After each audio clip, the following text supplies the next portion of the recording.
थोड़ा बताइए हुआ।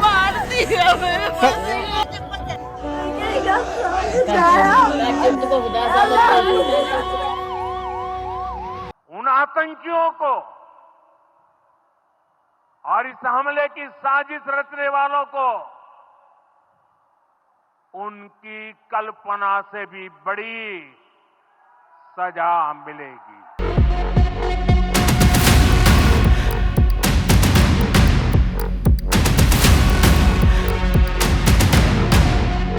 अब आतंकियों की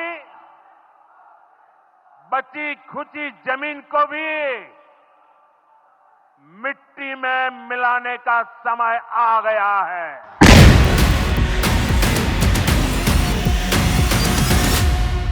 नमस्कार, न्यूज 18 के डिजिटल प्लेटफॉर्म पर आपका बहुत स्वागत है। मैं हूं आपके साथ अंशिका पाठक। उरी में आतंकी घुसे तो पीओके में सर्जिकल स्ट्राइक की, पुलवामा में हमला हुआ तो बालाकोट में एयर स्ट्राइक हुई।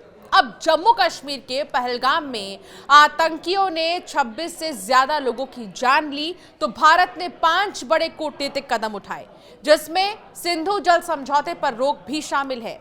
लेकिन सवाल उठता है कि क्या भारत पाकिस्तान में फिर घुसकर मारेगा? मोदी सरकार ने पिछले आतंकी हमलों पर कब कैसे जवाब दिया?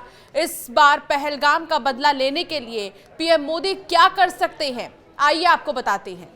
पहलगाम में सैलानियों पर आतंकी हमले के बाद पीएम मोदी ने ट्वीट कर कहा, इस जघन्य कृत्य के पीछे जो लोग हैं उन्हें न्याय के कटघरे में लाया जाएगा, उन्हें बख्शा नहीं जाएगा, उनकी बुरी मंशा कभी सफल नहीं होगी।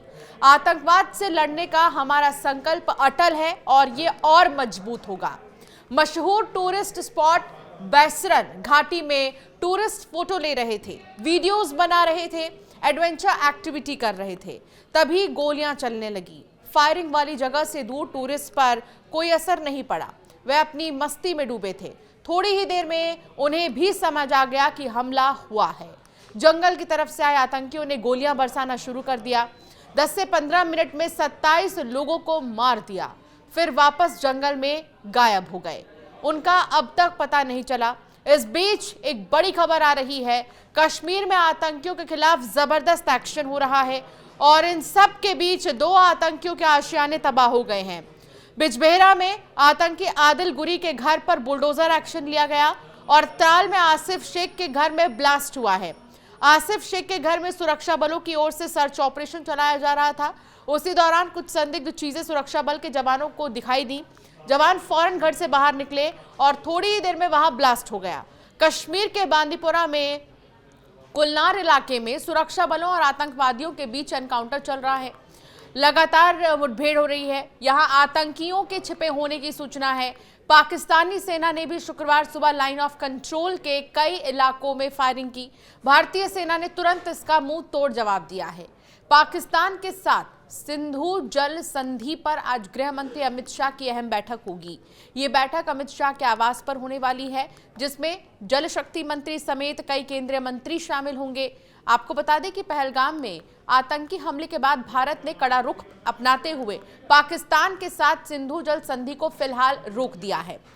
सिंधु नदी पर पाकिस्तान की खेती 80% से भी ज्यादा निर्भर करती है। पीने का पानी और बिजली उत्पादन का बड़ा हिस्सा भी सिंधु नदी पर ही निर्भर करता है। पहलगाम आतंकी हमले की शुरुआती जांच में सामने आया कि 4 आतंकी सेना जैसी वर्दी पहनकर बैसरन घाटी पहुंचे थे। उनके पास अमेरिकी M4 कार्बाइन राइफल और AK-47 जैसे खतरनाक हथियार थे। घटनास्थल से चलाए गए 50 से 70 कारतूस बरामद हुए। पीड़ितों और चश्मदीदों के बयान के मुताबिक आतंकियों ने सबसे पहले पर्यटकों को बंदूक दिखाकर रोक लिया। उन्होंने महिलाओं और बच्चों को अलग हटने को कहा, फिर लोगों से पहचान पूछकर पास से गोली मारी और बाद में अंधाधुंध फायरिंग शुरू कर दी थी। सेना प्रमुख जनरल उपेंद्र द्विवेदी आज पहलगाम की बैसरन घाटी जाएंगे। यहां लोकल मिलिट्री फॉर्मेशन के टॉप कमांडर्स से बातचीत होगी।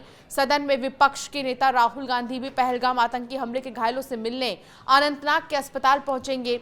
इससे पहले केंद्र ने यह माना कि पहलगाम हमले में सुरक्षा में चूक हुई। उधर जल संसाधन मंत्रालय की सचिव देबाश्री मुखर्जी ने गुरुवार रात पाकिस्तान को पत्र भेजकर कहा कि 1960 की सिंधु जल संधि को स्थगित कर दिया गया है। इस मुद्दे पर गृह मंत्री अमित शाह के घर अहम बैठक होगी। गुरुवार शाम सर्वदलीय बैठक में पहलगाम हमले में मारे गए लोगों की आत्मा की शांति के लिए 2 मिनट का मौन रखा गया। मल्लिकार्जुन खड़गे ने कहा कि आज की ऑल पार्टी मीटिंग में सभी पार्टियों के लोग आए थे। हमने कहा कि इस मीटिंग में प्रधानमंत्री नरेंद्र मोदी की मौजूदगी जरूरी थी क्योंकि वे ही अंतिम निर्णय लेंगे। मंत्रियों ने कहा कि हम आज की बैठक की बातें पीएम को बता देंगे। हमने कहा कि बता देना और बात है, खुद सुनकर निर्णय लेना और बात है। हमने कहा कि वहां 3 टियर सिक्योरिटी रहती है। इसके बाद सिक्योरिटी लैप्स कैसे हुआ, वहां पर 1000 लोग पहुंचे हुए थे। ये सिक्योरिटी फेलियर और इंटेलिजेंस का नेग्लिजेंस है। टेररिस्ट अटैक हुआ, सरकार को तेज और जल्दी एक्शन लेना था। इस तरह जो है मल्लिकार्जुन कहते नजर आए। सभी नेताओं ने एक साथ मिलकर कहा कि देश हित में सरकार जो भी निर्णय लेगी हम साथ हैं, इस मुद्दे पर हम सब एक हैं। पहलगाम हमले के बाद भारत सरकार के साथ भारतीय वायुसेना भी एक्शन मोड में है। रात कश्मीर के आसमान में भारतीय वायुसेना के फाइटर प्लेन उड़ते दिखाई दिए। भारतीय वायुसेना कश्मीर में रात के समय अभ्यास कर रही थी। खासतौर पर श्रीनगर रनवे से लेकर कश्मीर के एलओसी इलाकों तक भारतीय वायुसेना ने फाइटर प्लेन एयर डोमिनेशन कर रहे थे। और पहलगाम अटैक के बाद गुरुवार को बिहार के मधुबनी पहुंचे पीएम मोदी ने कहा, पहलगाम के दोषियों को मिट्टी में मिलाने का समय आ गया है। आतंकियों को कल्पना से भी बड़ी सजा मिलकर रहेगी।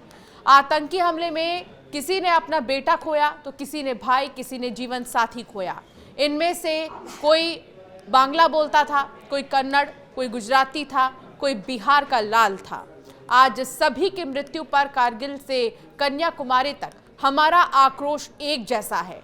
पहलगाम आतंकी हमले पर पीएम मोदी ने दुनिया को मैसेज देने के लिए मंच से कहा, हम उन्हें धरती के अंतिम छोर तक खदेड़ेंगे।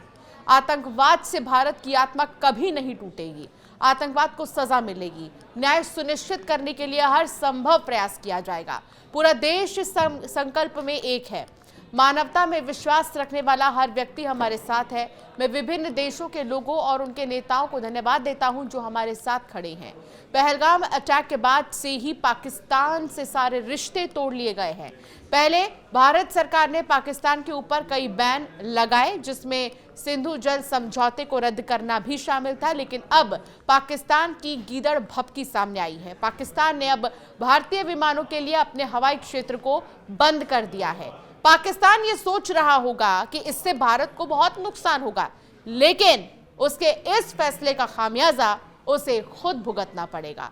फिलहाल ये देखना बहुत खास है कि इसके बाद अब अगला कदम क्या रहने वाला है भारत का। जैसे कि उरी में, पुलवामा में आपने देखा सर्जिकल स्ट्राइक को अंजाम दिया गया और अब सबकी निगाहें टिकी हुई हैं कि क्या एक्शन अब आगे लिया जाएगा। इस पर लगातार अपडेट आप तक हम पहुंचाते रहेंगे। ऐसे कई वीडियोस के लिए हमें सब्सक्राइब करना ना भूलें।